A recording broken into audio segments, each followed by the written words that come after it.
Bienvenidos de nuevo a nuestro estudio bíblico sobre las alianzas en la Biblia. Empezamos con la oración que Cristo nos ha enseñado. Padre nuestro que estás en el cielo, santificado sea tu nombre. Venga a nosotros tu reino. Hágase, Señor, tu voluntad así en la tierra como en el cielo. Danos hoy nuestro pan de cada día, y perdona nuestras ofensas, como nosotros perdonamos a los que nos ofenden. Y no nos dejes caer en tentación, y líbranos del mal. Amén. En todas las historias bíblicas hay un pequeño grupo de individuos seleccionados para causar grandes acontecimientos e impulsar el drama de las historias salvíficas. Muchas veces estos individuos son llamados de manera especial cuando Dios se les revela de una forma íntima. Cada vez que ocurre uno de estos llamados, el individuo es buscado por la voz de Dios de una manera personal, pues Dios lo llama por su propio nombre.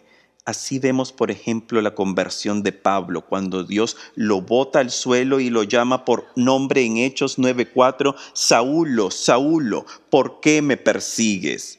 Igual, el llamado del profeta Samuel ocurre de una manera personal con el doble nombre cuando Dios le habla, Samuel, Samuel, y por eso recordamos, por lo tanto, el llamado de Dios a Moisés desde la zarza ardiente cuando le dice, Moisés, Moisés.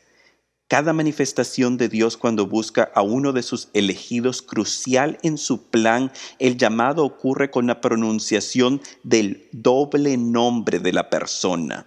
Sin embargo, este fenómeno no se limita solo a las páginas bíblicas, pues vemos en la historia del cristianismo aquellos llamados a grandes obras muchas veces reciben su misión al oír el llamado del cielo que pronuncia su nombre 2 veces.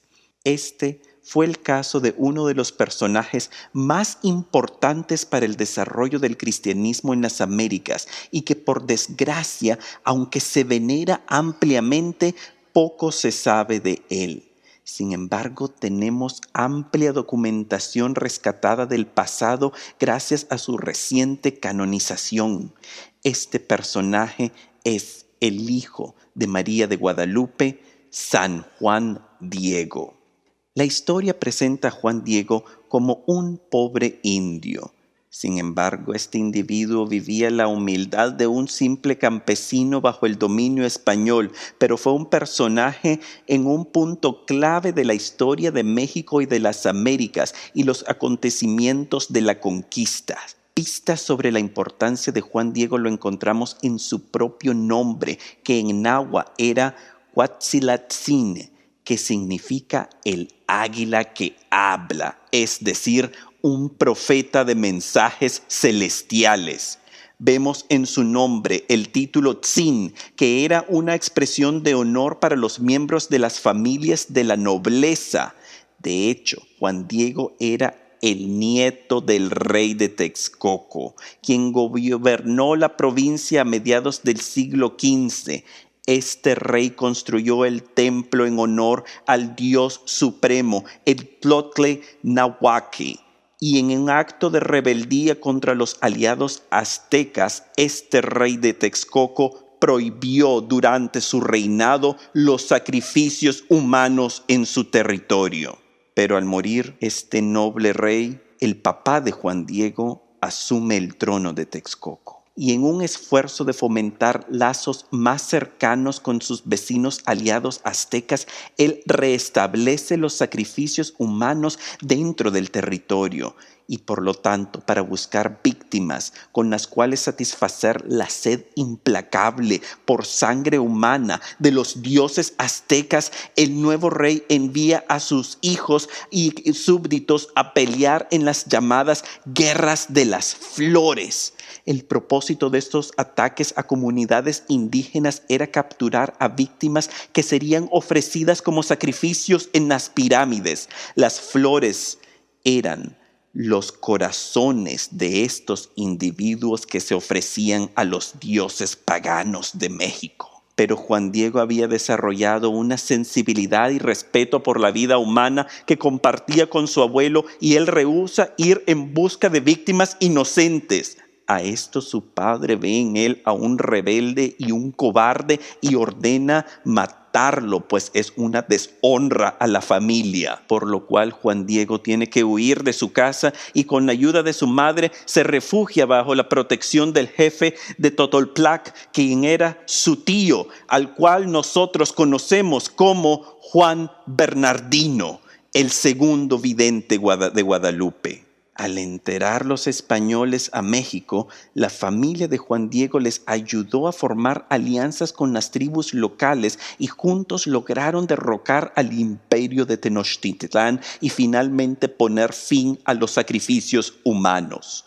Una vez cumplida la misión de la conquista, los españoles se voltearon contra sus propios aliados indígenas y les quitaron sus tierras, sus títulos y hasta sus propios nombres. Juan Diego y Juan Bernardino hubieran sido olvidados en la historia a no ser que una mañana, en diciembre 9, 1531, la Madre de Dios lo llamó desde la colina de Tepeyac por su propio nombre, cuando le dice 2 veces, Juan Diego, Juan Dieguito, y le trae un simple mensaje, pues ella desea que se le construya en el llano de la colina del Tepeyac una casita sagrada. Dios desea tener una relación tan íntima con cada uno de nosotros que Él nos busca por nuestros propios nombres. Esta es la diferencia entre el cristianismo y toda otra religión en el planeta, pues en vez de servir a un Dios totalitario o distante a nosotros, formamos parte de una familia, de un Dios que es a la vez una familia trinitaria en sí mismo, el Padre amando al Hijo con tanta profundidad e intensidad que forman una tercera persona que es el Espíritu Santo. Esta revelación ocurre gradualmente a través de la historia salvífica, pero evoluciona a pasos gigantescos con la revelación a Moisés en los eventos del libro de Éxodo. La palabra Éxodo significa el camino hacia afuera en griego. Ex siendo salir, odo siendo camino, Éxodo, el camino hacia afuera. Este es el título de la Biblia cristiana para el segundo libro sagrado, pero su título original en hebreo era Shemot, que significa el libro de los nombres. Vemos casi todo personaje de la historia de Éxodo tiene un nombre propio, desde el más pequeños como las comadronas Cifra y Púa, quienes valientemente rehúsan seguir las instrucciones de Faraón de matar a los varones israelitas recién nacidos. Incluso los únicos personajes quienes carecen de nombre son los propios egipcios, pues a Faraón solo se le llama como el rey de Egipto y nunca es mencionado con su propio nombre. Pero no es el nombre de mortales por el cual el libro de Éxodo se destaca.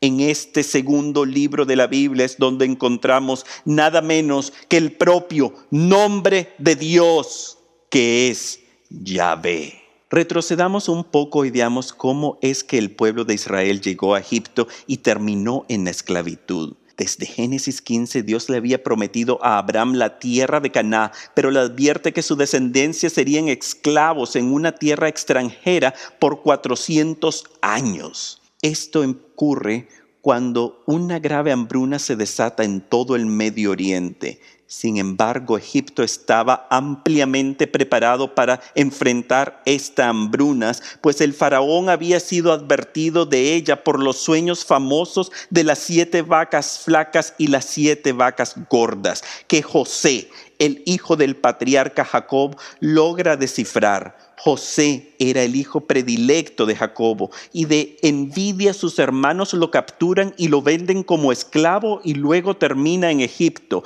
Dios lo rescata y lo eleva a puesto de primer ministro de Egipto, donde puede tomar las medidas que salvarían a Egipto y por lo tanto luego a su propia familia de la hambruna severa que se destaca. Luego Jacobo y su tribu se refugian en Egipto bajo la sombra protectiva de José.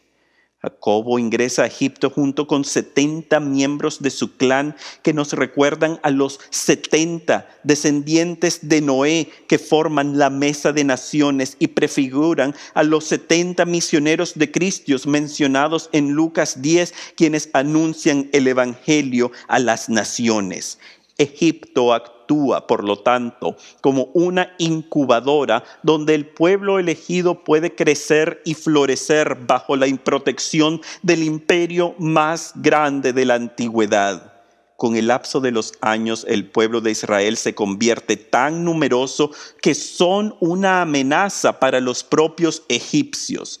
El resultado es la esclavitud severa de ellos, quienes son utilizados como obreros para construir las grandes ciudades y monumentos de Faraón. Aún así, el pueblo de Israel continúa creciendo y el resultado de la fecundidad de Israel es una acción maquiavélica por el rey de Egipto que marca la historia con la sangre de los inocentes.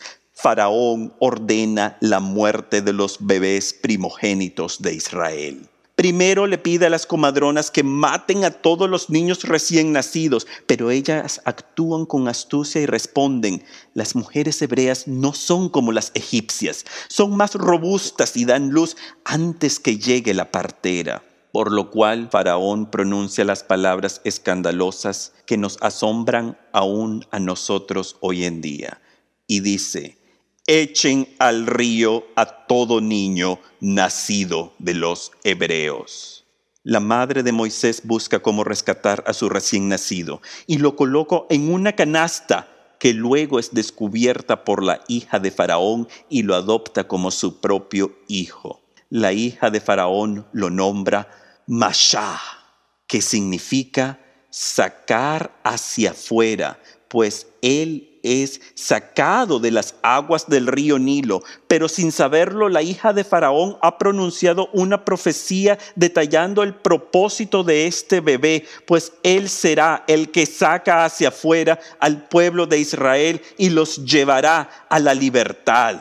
Moisés crece bajo la protección de Faraón y leemos en el libro de Hechos cómo él fue educado en toda la sabiduría de Egipto. Con los años, sin embargo, Moisés se entera que él es israelita. Él despierta una compasión por el pueblo hebreo, lo cual lo lleva a protegerlos y tomar la justicia en sus propias manos cuando ve a un egipcio maltratando a un israelita y lo mata y lo entierra en la arena. El crimen es descubierto y Moisés tiene que huir para salvar su vida y se refugia en el país de Madián, localizado en Arabia. Aquí él establece una propia familia y un nuevo empleo. Él se convierte en pastor. Hay que señalar que ser pastor era un trabajo aburrido, peligroso y de poco rango en el mundo antiguo. Incluso en el mundo judío los pastores eran considerados impuros, pues pasaban sus días en intimidad con los animales y por lo tanto ni siquiera podían participar de la liturgia en el templo. El gran príncipe de Egipto, que era Moisés, es ahora reducido en el exilio a un papel de campesino provincial, pero con un destino impactante. Así como pastor vivirá Moisés 40 años en una tribu insignificante en la península de Arabia, hasta que un día, a los 80 años de edad, tiene un encuentro con Dios. Mientras cuidaba de los rebaños de sus suegros, Dios se manifiesta en la montaña de Sinaí, que también es llamada la montaña de Horeb, en forma de una zarza ardiente. De aquí se oyen las palabras que cambian la historia humana cuando Dios le habla y le dice: Moisés, Moisés, sácate tus sandalias porque el lugar que pisas es tierra sagrada. La santidad de Sinaí no es por la montaña propia, sino porque la presencia de Dios descansa sobre ella. Dios se demuestra como fuego y recordamos que la presencia de Dios en el libro de Apocalipsis es así: un fuego profundo. Incluso los ángeles más cercanos al trono de Dios son llamados serafines, los seres de fuego, pues están tan cerca de Dios que se convierten en espíritus de llamas.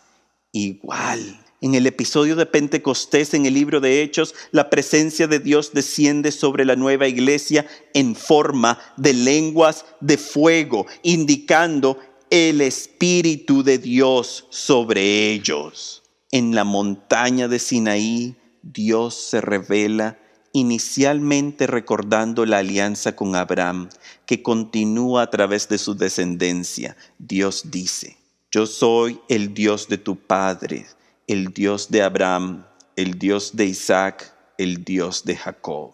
Pero Moisés insiste y le pregunta directamente: ¿cuál es su nombre? A lo que Dios contesta en la frase en hebreo tan enigmática: yo soy.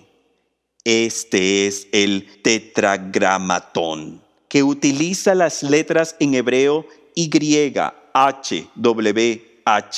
que se acercan a la pronunciación Yahvé. Sin embargo, el verdadero nombre de Dios es impronunciable, y esto indica su naturaleza, que supera nuestras capacidades mentales de entenderlo.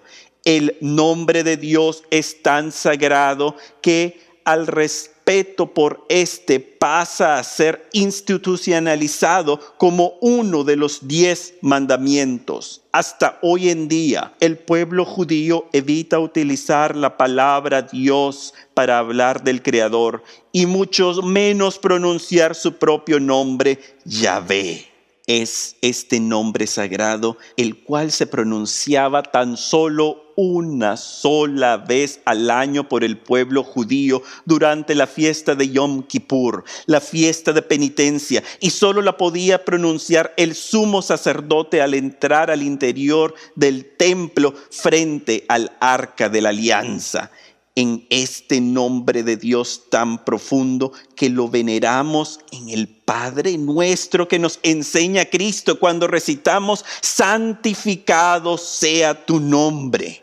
Sin embargo, este nombre nos revela algo de quién es Dios. La frase hebrea yo soy se traduce con mucha dificultad a los idiomas modernos, pues en hebreo el verbo ser se usa así como en el idioma inglés para indicar estado temporal y estado local.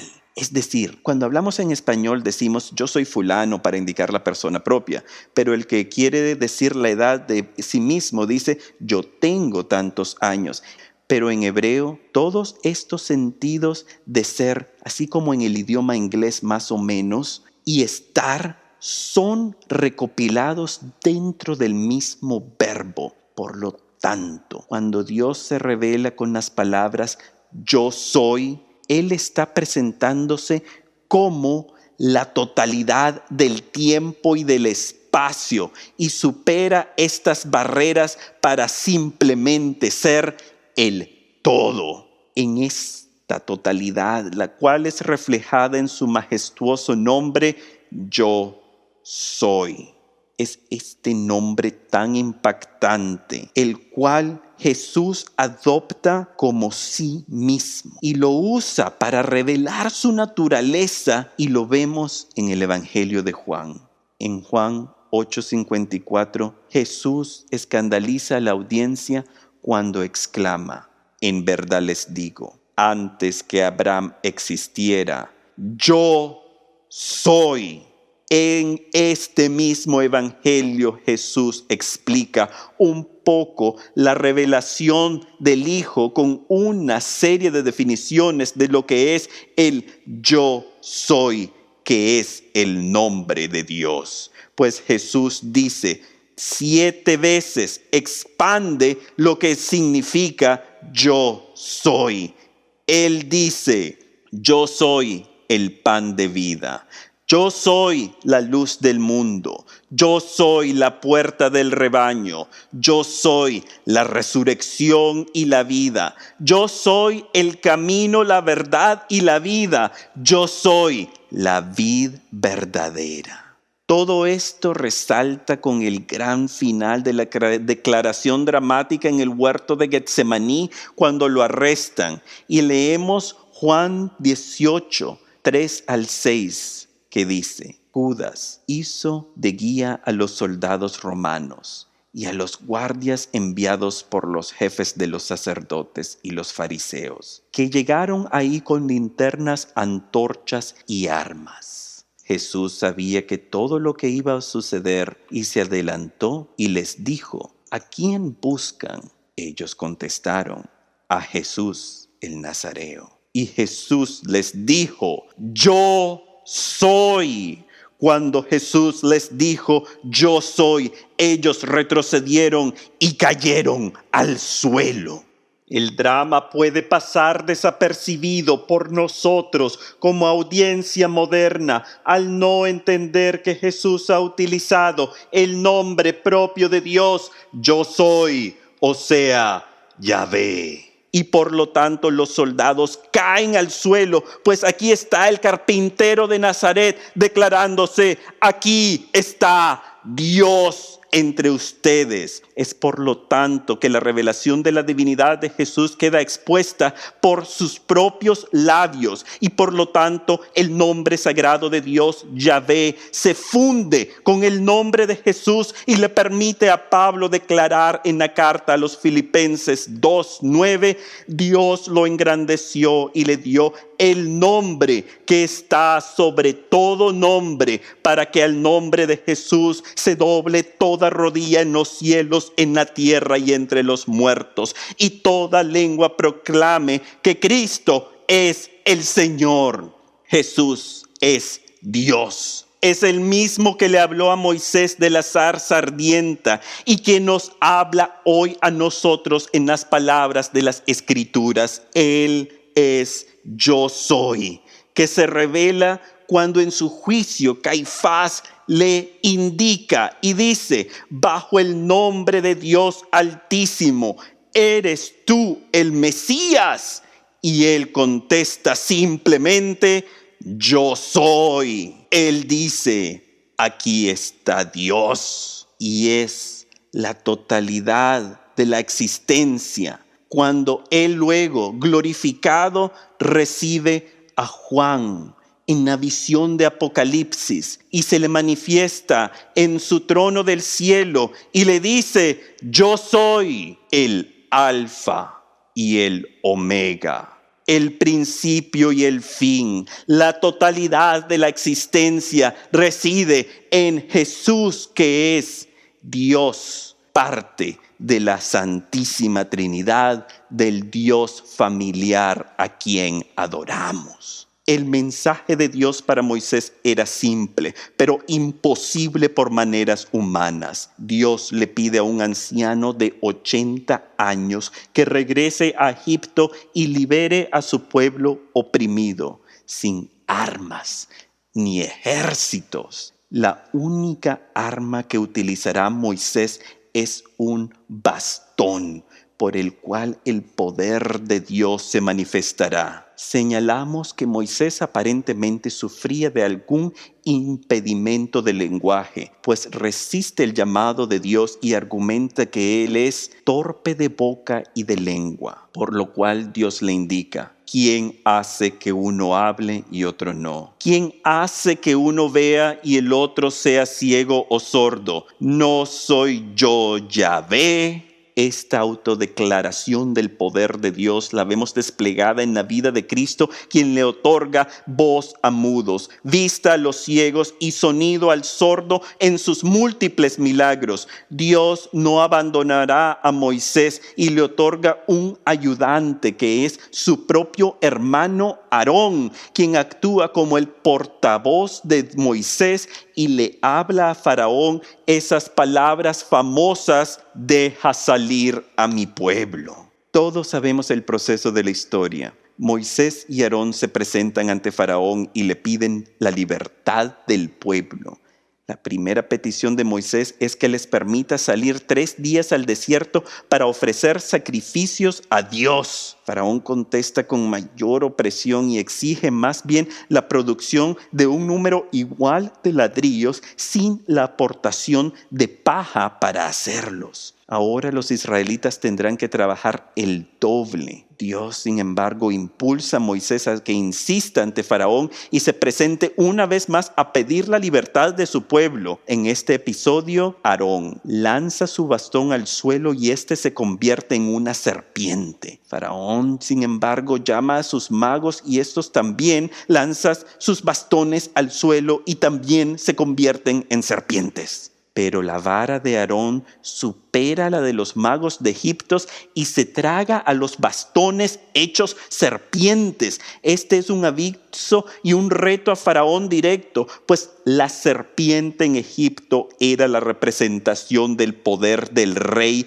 el cual lucía en su casco royal, su corona, una representación de ella. El faraón en su casco colocaba una cobra representando a la diosa Watchet. Esta era la protectora del hijo del sol, quien en la mitología egipcia era el propio faraón. El mensaje de este fenómeno, que la serpiente de Aarón mata a las serpientes de los magos de Egipto, era potente. Dios viene a poner fin a los dioses falsos de Egipto.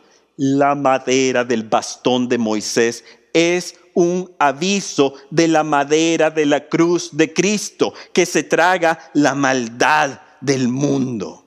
Trágicamente, Faraón endurece su corazón y rehúsa liberar a Israel, por lo cual empieza una batalla épica entre los dioses de Egipto y Yahvé verdadero. Son las 10 plagas de Egipto que todos conocemos. Cada una de estas plagas está diseñada con un elemento pedagógico que Dios quiere educar al mundo, que los dioses de Egipto son falsos, y cada una de estas 10 plagas está diseñada a atacar a estos dioses a un nivel íntimo y personal. La primera plaga que Moisés extiende es cuando levanta su bastón sobre las aguas del Nilo y éstas se convierten en sangre. Recordemos que el Nilo era un dios viviente para los egipcios. Moisés convierte esta agua en sangre,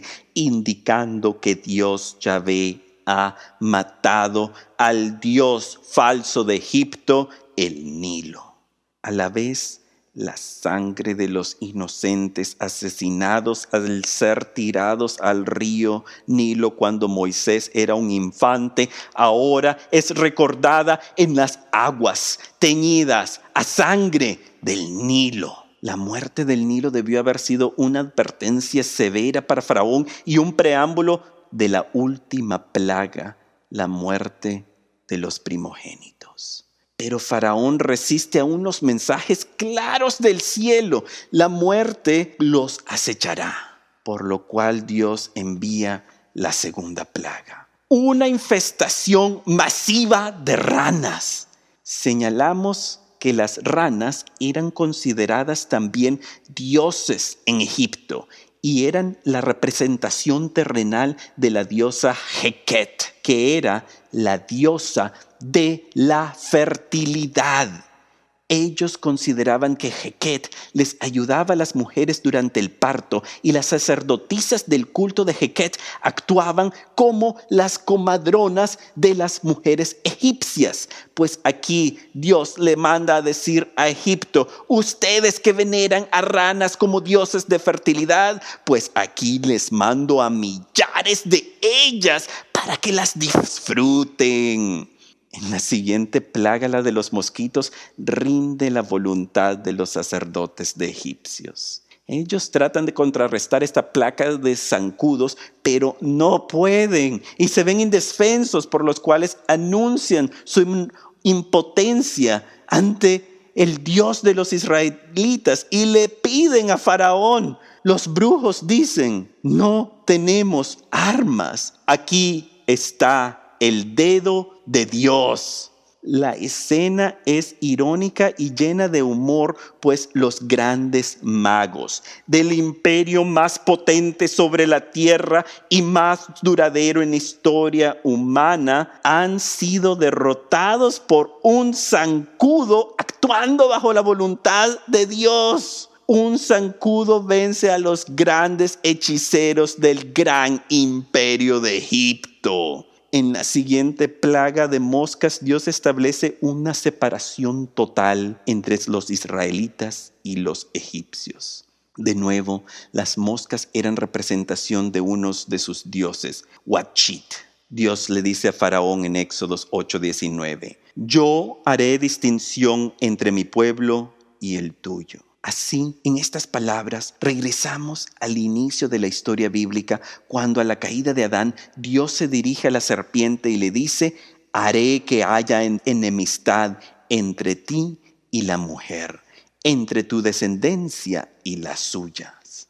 Recordamos de nuevo que Faraón, cuando oyó estas palabras de Moisés, está luciendo un casco con el amuleto de una cobra decorando su cabeza.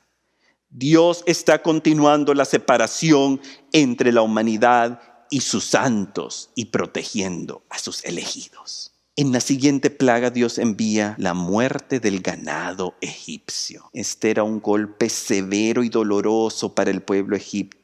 Según las creencias de ellos, los toros y vacas eran sagrados, pues eran el dios Apis vivo entre ellos. Esta reverencia hacia los dioses en forma de vacas y toros contagiaría al pueblo de Israel, y aunque han presenciado la muerte de ellos a manos de Dios, aún se rinden en idolatría en el episodio del becerro de oro, el cual veremos próximamente. En la siguiente plaga, las úlceras afectan al pueblo egipcio y esencialmente ponen fin al culto de adoración de los dioses falsos de Egipto. Pues en el culto egipcio, los sacerdotes y feligreses que participaban en los ritos de adoración tenían que estar libres de toda llaga o toda mancha corporal. Al brotar al pueblo egipcio con llagas en la piel, Yahvé ha de hecho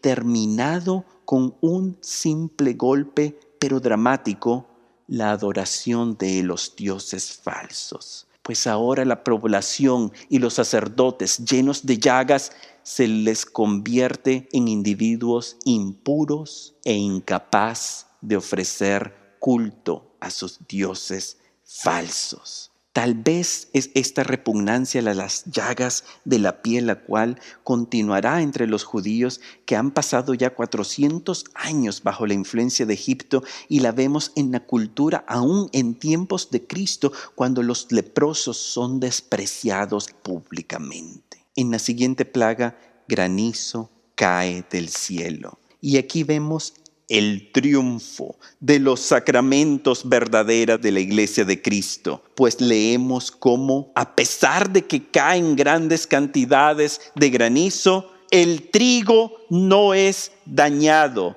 mientras tanto la cebada es destruida. El trigo se convertirá en el pan eucarístico de los cristianos. En contraste, la cebada era el elemento principal que se utilizaba en los cultos egipcios, pues se ingería en forma de cerveza. En la octava plaga, una nube de saltamontes o de langostas, podemos decirlos, invade a Egipto, y Faraón pareciera estar listo para liberar al pueblo de Israel y llama a Moisés y le pide misericordia, y en Éxodos 10:16 le dice: he pecado contra Yahvé, el Dios de ustedes, y contra ustedes.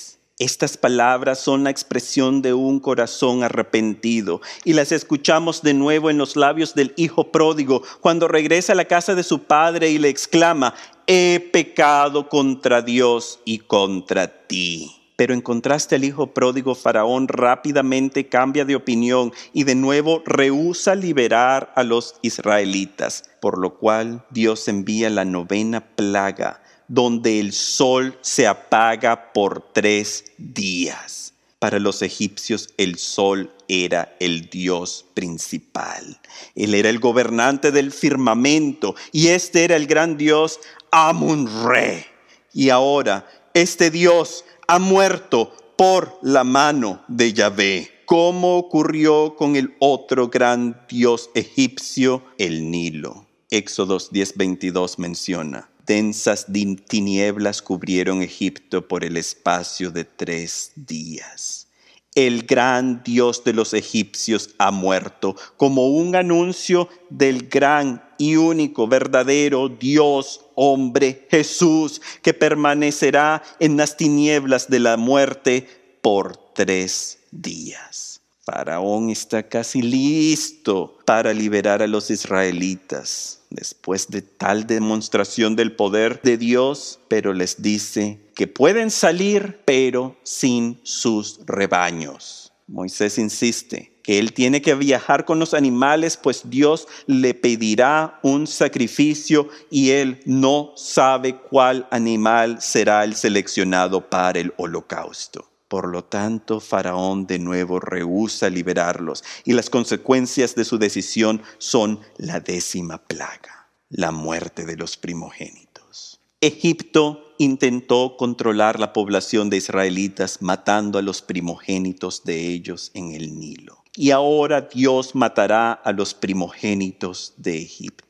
Mientras la muerte descendía sobre las casas egipcias, los israelitas eran protegidos gracias al rito de la Pascua. Literalmente la palabra Pascua se deriva del hebreo Peshach, que significa pasar sobre. Conocemos los elementos de esta cena litúrgica que forma la base de nuestro sacrificio eucarístico.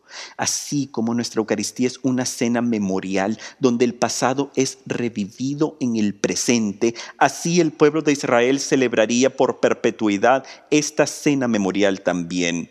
En la cena pascual están las raíces de nuestra cena eucarística. Podemos comprender las enseñanzas de Cristo con mayor claridad al entender los elementos de la Pascua judía. En el rito de la Pascua, Dios le pide a su pueblo que eliminen todo producto con levadura de sus casas. Y luego Jesús les advertirá a sus discípulos contra la levadura de los fariseos. Pues la levadura es un producto que un solo poquito afecta a toda la masa. En el rito de la Pascua los israelitas deben marcar con sangre del cordero el madero de sus puertas, de sus casas, utilizando una rama de hisopo.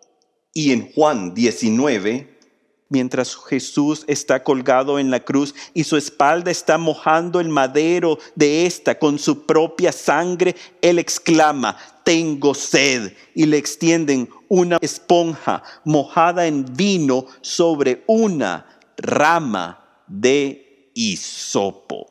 El cordero pascual era sacrificado al atardecer a las 3 de la tarde, la misma hora que muere Jesús. La cena pascual requería que el cordero no se le quebrara ningún hueso antes ni después de ser rostizado. Y así los soldados romanos no le rompieron los huesos a Jesús en la cruz. En la tradición judía, el cordero pascual era rostizado en una forma específica, en la cual un palo largo atravesaba al cordero de cabeza al fondo y sus patas traseras eran atadas juntas al palo.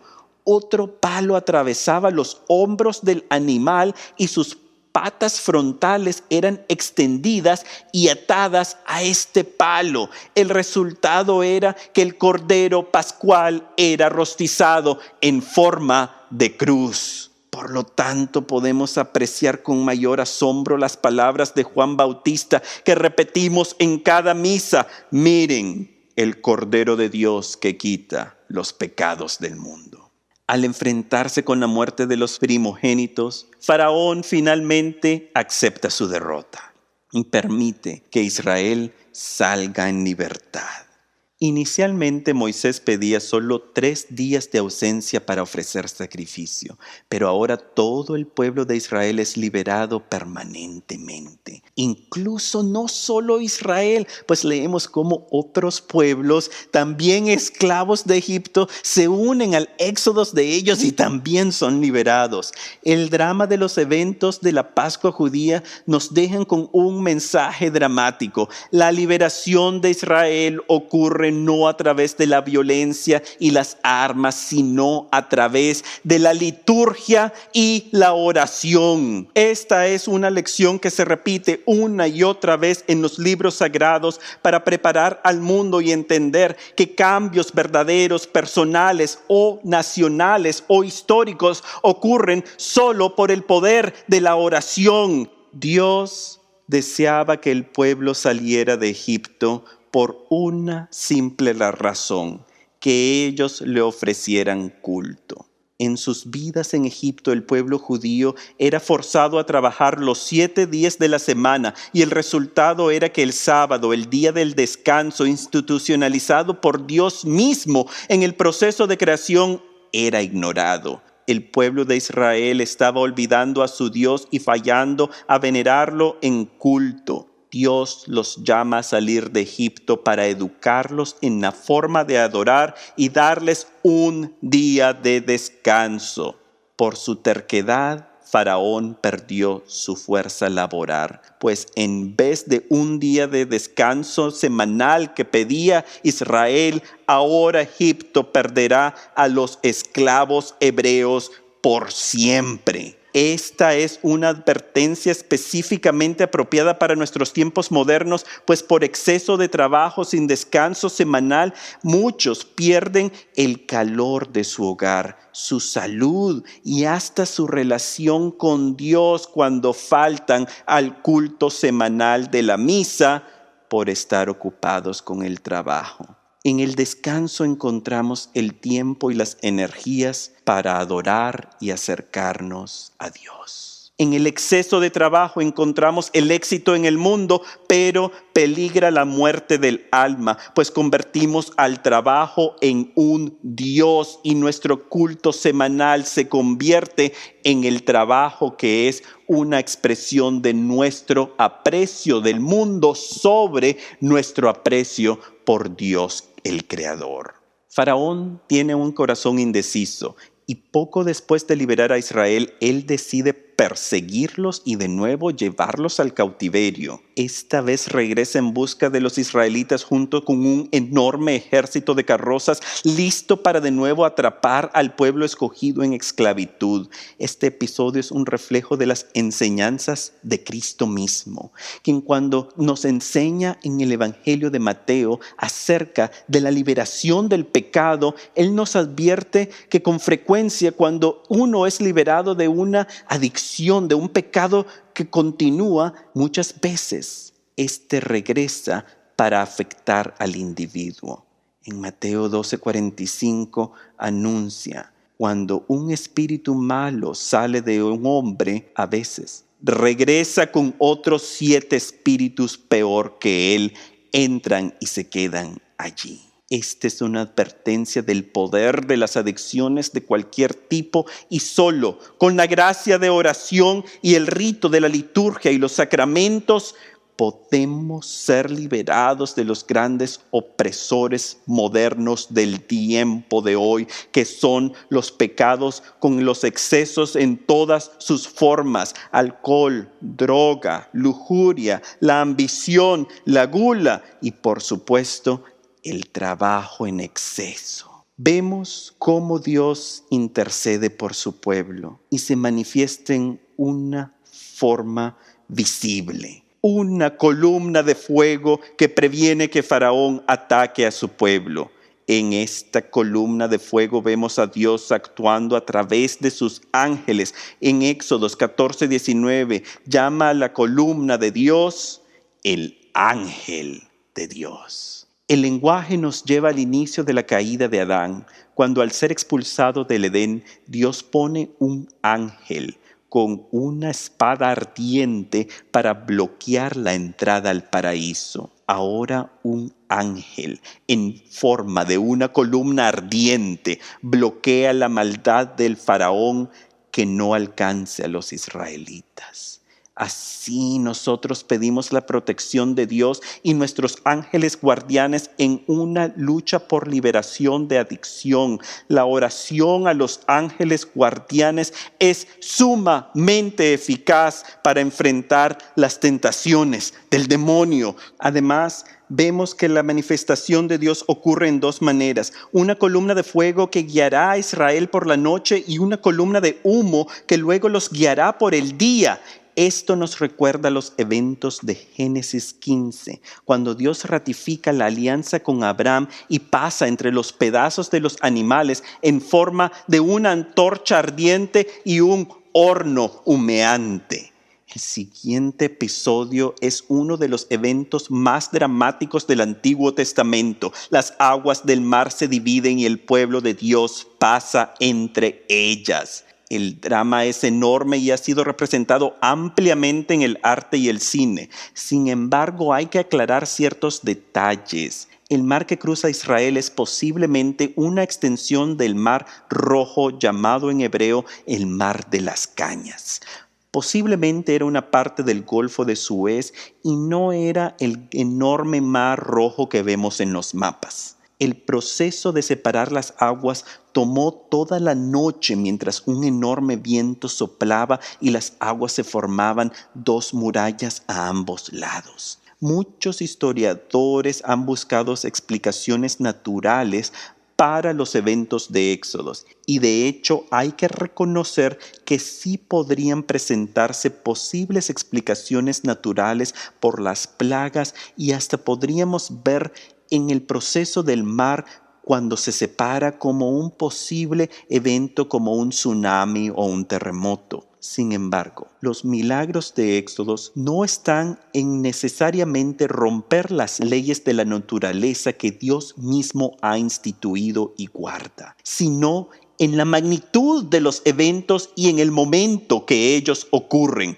de tal manera que Dios nos está indicando que Él es el autor de la creación y la puede manipular a su manera y al beneficio de su pueblo. Y si desea romper las leyes naturales, así será. Pero la mayoría de las veces los milagros en nuestras vidas no son eventos sobrenaturales, sino eventos normales que ocurren en el momento preciso cuando lo necesitamos. Israel finalmente cruza su libertad definitiva. Mientras tanto, Faraón los persigue con sus carrozas, pero las aguas regresan y, contrario a las películas de Hollywood, la narración de Éxodo indica que Faraón muere junto con sus soldados bajo las aguas del mar. Este era una muerte deshonorable en la cultura egipcia. No solo ha Yahvé destruido a sus dioses, sino que ha vencido al hijo del sol, que era Faraón, de una manera vergonzosa.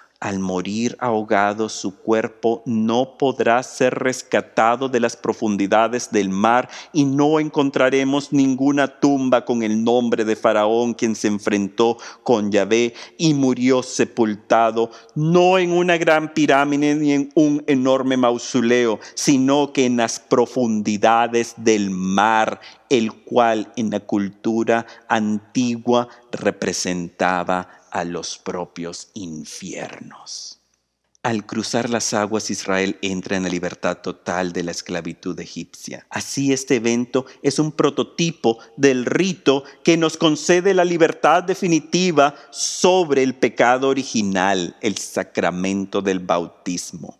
De hecho, todo el drama del libro de Éxodos es una representación de la vida cristiana. Estamos llamados a la libertad de la vida eterna y nuestra iniciación en ella es a través de cruzando las aguas bautismales. Toda nuestra vida es un peregrinaje hacia nuestra definitiva tierra prometida, que es el cielo mismo. Así como Israel pasó 40 años en el desierto, así nosotros pasaremos 40, 50 o 80 años en este peregrinaje terrestre, pero Dios nos espera en nuestra morada definitiva, que es el cielo mismo. Pero para sostenernos durante nuestro peregrinaje terrestre, Dios nos ha dejado la ayuda de nuestra iglesia y los sacramentos que ella ofrece. Cada vez que entramos en nuestros templos católicos,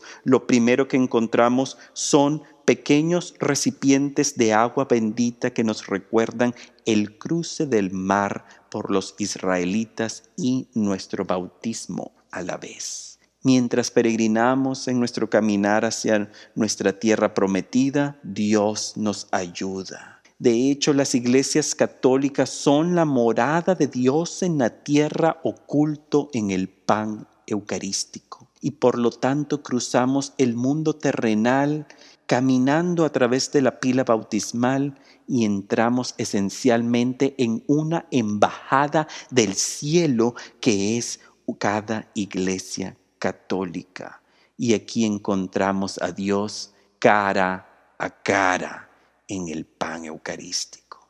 Este misterio eucarístico tiene su origen en el libro de Éxodos, no solo con los eventos de la Pascua judía, sino con los eventos en los siguientes capítulos. Poco después de cruzar el Mar Rojo, Israel se enfrenta con sed. Llegan a un sitio donde el agua es amarga y no se puede tomar. Moisés sigue las instrucciones de Dios y toma una rama de madera y la tira al agua y ésta se transforma en agua limpia.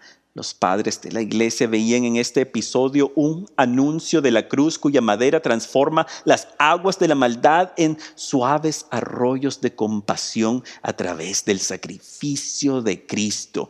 De manera sobrenatural, Dios causará que el agua brotara de rocas para que el pueblo escogido pudiera vivir. Y así el cuerpo de Cristo brotará sangre y agua cuando se le abre su costado, indicando los sacramentos principales de su iglesia, bautismo y Eucaristía. Igual, para calmar el hambre del pueblo, Dios envía el maná. Señalemos que la descripción del maná dice que este era como hojuelas de escarchas de hielo, es decir, como hojuelas redondas y blancas. Es por lo tanto que nuestras hostias eucarísticas tienen el aspecto de hojuelas blancas para recordarnos de este primer maná. El milagro del maná terminó cuando Israel llegó a la tierra prometida, pero las expectativas del pueblo judío eran que cuando el Mesías se manifestara, éste restauraría el milagro del maná. Y así Jesús se presenta en Juan 6 como el definitivo pan que ha bajado del cielo. Y el nuevo maná supera las expectativas de Israel, pues es el cuerpo del propio Hijo de Dios. Es este nuevo maná por el cual rezamos cada vez que repetimos el Padre Nuestro y decimos: danos hoy el pan de cada día, que en un nivel básico pide por nuestro alimento de diario, pero que en un nivel profundo declara: danos la Eucaristía para siempre. Finalmente, después de un año de drama, Moisés regresa al pie de Sinaí y se presenta ante Dios con el pueblo liberado que Dios mismo había prometido. Aquí, al pie de Sinaí, Moisés entra en alianza solemne con el Dios de Israel. Con toda alianza bíblica, Dios establece las reglas del contrato, el cual en este son los 10 mandamientos y unas cuantas leyes adicionales con referencia al culto litúrgico. La alianza entre Moisés y Dios es ratificada con un sacrificio conducido por los jóvenes de Israel. Vemos que estos jóvenes son miembros comunes del pueblo, pero están actuando como sacerdotes, pues el plan de Dios es que Israel sea una nación de sacerdotes reales. El sacrificio de los jóvenes de Israel era de unos novillos, y recordamos cómo estos animales eran sagrados para los egipcios. Por lo tanto, el pueblo judío no podía ofrecer tales sacrificios en presencia de sus vecinos egipcios. Moisés luego toma la sangre del sacrificio y con ella rocía primero el altar y luego al pueblo. El mensaje en términos de alianzas es claro. Ahora Dios, representado por el altar, y el pueblo de Israel comparten la misma sangre. Dios ha incorporado a Israel dentro de su familia. Israel ahora le pertenece a Dios propio y será como un reino consagrado, un pueblo sacerdotal. Mientras Dios y Moisés cierra la alianza, rociando al pueblo con la sangre del sacrificio, Moisés pronuncia: esta es la sangre de la alianza que Yahvé ha hecho con ustedes. Estas palabras son repetidas por Cristo cuando en el cenáculo tomó la copa, dio gracias y se las pasó a sus discípulos diciendo: beban todos de ella. Esta es la sangre de la nueva alianza que será derramada por muchos. Jesús eleva la alianza de Moisés en una forma dramática e impactante. Con Moisés la sangre de la alianza cae sobre el altar y el pueblo y se convierten en una sola familia. Pero con Jesús la sangre de la alianza sale del cuerpo del Hijo de Dios y entra dentro del cuerpo de nosotros. Es una alianza más profunda y más íntima que cualquier alianza imaginable. Es una alianza tan íntima que en esencia el cuerpo de Cristo entra dentro del cuerpo de nosotros y los dos nos convertimos en una sola carne. Es, por lo tanto, una alianza matrimonial. Y así lo presentará el libro de Apocalipsis, la cena de la boda del Cordero, donde la humanidad es la novia y Dios el novio, y nosotros somos los dichosos invitados a esta cena. Vemos en la narración de Éxodo que Moisés termina de ratificar la alianza entre Dios e Israel al subir el monte de Sinaí junto con Aarón, sus 2 hijos y los 70 ancianos de Israel. De nuevo vemos el poder del simbolismo numérico, pues de nuevo vemos a 70, la plenitud de las naciones, ya mencionado y señalado, que aunque Israel es el primogénito de Dios, no son sus únicos hijos, y el llamado a la intimidad de esta familia es para todo el planeta. Aquí en la cumbre de Sinaí leemos una frase breve pero dramática que debe ser venerada y meditada por todos los siguientes de Cristo. Moisés y los 70 ancianos, dice Éxodos 24:11, vieron a Dios y comieron y bebieron en su presencia. Comieron y bebieron en la presencia de Dios.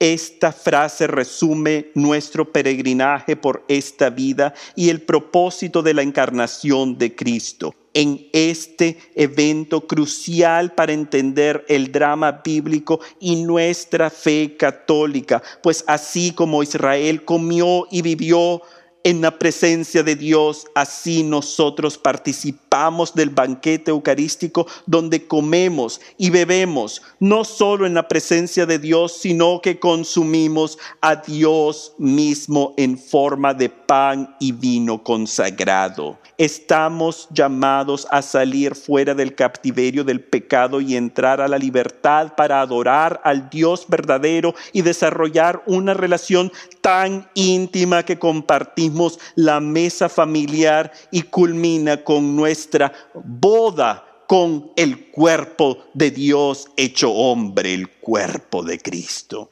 De hecho, los eventos de Éxodo 24 establecen la liturgia de la misa, pues la teofanía empieza con Moisés leyendo el libro de la alianza ante la asamblea y termina con la cena litúrgica en presencia de Dios y el cielo. Y así la misa católica empieza con la lectura de las palabras sagradas de la Biblia en la liturgia de la palabra y culmina con la cena pascual del cuerpo de Cristo en la liturgia de la Eucaristía. La narración de la teofanía en el capítulo 24 señala la descripción del trono de Dios, que se destaca con la presencia de un mar gigantesco como de cristal de zafiro. Esta descripción se repetirá en las visiones de los otros profetas privilegiados de ver el trono de Dios. Ezequiel y luego Juan en el Apocalipsis describen este trono de Dios de la misma manera. Todos estos elementos serán representados en las estructuras de los templos judíos y luego serán incorporados en los diseños de los templos católicos. Pues así como el templo de Salomón contenía un enorme lavandero que servía para los ritos de purificación y a la vez recordaba el mar de cristal en el trono de Dios, nuestras pilas bautismales son el inicio de nuestra purificación y el recuerdo del mar celestial que veremos, como lo vieron los ancianos de Israel, el profeta Ezequiel y Juan en Apocalipsis. Moisés pasa 40 días en la presencia de Dios, recibiendo las instrucciones del culto judío. Desafortunadamente el pueblo se impacienta y en vez de meditar sobre su increíble aventura, ellos regresan a los dioses egipcios y levantan el altar al becerro dorado. Este era el dios Apis,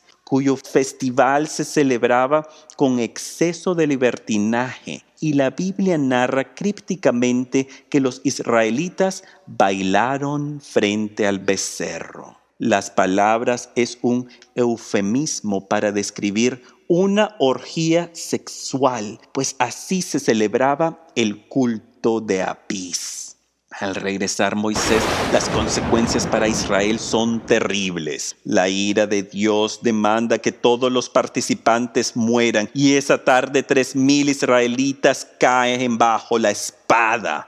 Un número que sería simbólicamente restaurado cuando en el libro de Hechos el día que baja el Espíritu Santo en Pentecostés sobre los apóstoles y predican en lenguas natales a los visitantes a Jerusalén, el resultado de esta prédica es que 3,000 creyentes son añadidos al rebaño de Cristo.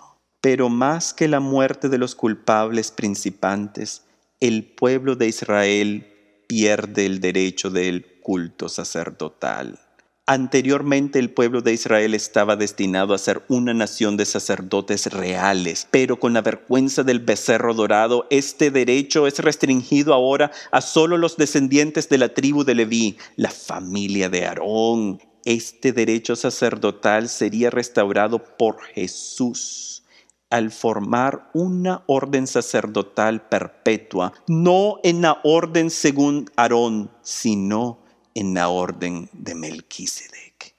Y así abre el derecho sacerdotal a todo el planeta del cual nosotros compartimos como sacerdotes laicos bautizados. Y así el libro de Apocalipsis señala que todo humano salvado y en presencia de Dios en el cielo son sacerdotes reales gracias al sacrificio de Cristo. En Apocalipsis 1 leemos: Él nos ama y por su sangre nos ha purificado de nuestros pecados, haciendo de nosotros un reino y una raza de sacerdotes de Dios, su Padre.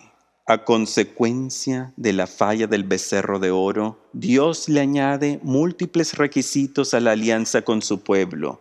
Ahora Israel tendrá que sacrificar diariamente corderos y periódicamente novillos, pájaros y otros animales seleccionados específicamente para recordar a los dioses egipcios, pues Dios está educando a su pueblo que aquellos animales no son divinidades y ya que los han adorado, ahora tendrán que destruirlos por memoria en forma de sacrificios. señalamos que los 40 años de peregrinaje en el desierto no son a consecuencia del becerro dorado. Este segundo castigo ocurre más adelante y fue por desconfiar de Dios y rehusar de tomar posesión de la tierra prometida inmediatamente cuando Dios lo ordena que Israel tiene que pasar los 40 años en el desierto hasta que muriera la primera generación liberada de Egipto. Pero Dios no romperá su alianza con su pueblo. Dios estará por perpetuidad entre ellos y la manifestación material y visual será un trono, donde la presencia de Dios reposará en forma visible, en una forma de una nube. Este trono era una caja de madera cubierta con oro, donde se guardaban 3 objetos: los 10 mandamientos, el bastón de Aarón y un jarrón con el maná del cielo. Este era el arca de la alianza y es el símbolo de la alianza entre Dios y Moisés, que es guardada en el interior del templo de Salomón hasta el año 587, cuando Babilonia destruye a Jerusalén y el profeta Jeremías, según el libro de Macabeos, esconde el arca donde jamás será encontrada hasta que entre el Mesías en el mundo. Esta arca permanecerá escondida por 600 años. Y finalmente la encontramos, pero ya no en la tierra, sino que Juan en el Apocalipsis la descubre en el cielo, y así leemos en Apocalipsis 11:19: entonces se abrió el santuario de Dios en el cielo y pudo verse el arca de la alianza. Pero esta nueva arca ya no es una caja de madera cubierta de oro. Ahora es una persona, es una mujer. Que continuamos leyendo la narración y dice: apareció una gran señal. Una mujer vestida de sol, con la luna debajo de sus pies y en su cabeza una corona de 12 estrellas. La nueva arca es María Santísima. Nuestra morada definitiva es el cielo propio y peregrinamos en este mundo como Israel en el desierto, enfrentando las tentaciones de dioses falsos. Pero al final nos espera el arca de la alianza nueva, que es nuestra madre, que nos acompaña desde el cielo también, así como el arca original acompañaba a Israel en su peregrinaje. Y de vez en cuando esta nueva arca se manifiesta en forma concreta y visual para recordarnos que Dios está aquí con nosotros. Una de estas manifestaciones fue a San Juan Diego, quien lo ocupa, como su nombre indica, un mensajero del cielo, el águila que habla, y nos deja el testimonio visual de la nueva arca en la tilma del indio Juan Diego. Al contemplar la mujer en el manto de Juan Diego, vemos que esta es la misma visión de Juan de Apocalipsis, una mujer vestida de sol, con la luna debajo de sus pies. Y así como el arca de la alianza guardaba el maná del cielo, María guardó en su vientre el definitivo maná, el Hijo de Dios. Además, al tío de Juan Diego, Juan Bernardino, María le revela su nombre verdadero, pues ella le indica en el idioma náhuatl: yo soy Huatzalupe. Una palabra que los españoles malinterpretan y oyen Guadalupe, pero Huatzalupe significa la que aplasta a la serpiente, y nos trae de nuevo al inicio de la historia salvífica, cuando antes de la expulsión del Edén, Dios promete un Mesías que nacería de la mujer, que aplastaría a la serpiente, la Inmaculada, María Santísima. Juan Diego pasó el resto de sus días predicando el mensaje de Guadalupe y los evangelios, y al final de sus días su cuerpo fue sepultado en el llano del Tepeyac, vestido en el hábito de la orden terciaria de los franciscanos, pues él había sido bautizado y por lo tanto era un sacerdote laico, como somos todos los cristianos de hoy, como lo eres tú oyendo estas palabras y como sacerdote laico que eres, tienes el deber de vivir la santidad y cuidar del jardín doméstico que Dios te ha encargado, que es tu propia familia. Terminamos con una alabanza a Nuestra Señora, recordándola bajo su nombre, María de Guadalupe, la que como Aarón y su bastón destruyó a la serpiente de Faraón, ella nos ayuda a destruir a la serpiente de los males que nos afectan. Dios te salve María, llena eres de gracia, el Señor es contigo. Bendita tú eres entre todas las mujeres, y bendito es el fruto de tu vientre, Jesús. Santa María, Madre de Dios, ruega por nosotros pecadores, ahora y en la hora de nuestra muerte. Amén.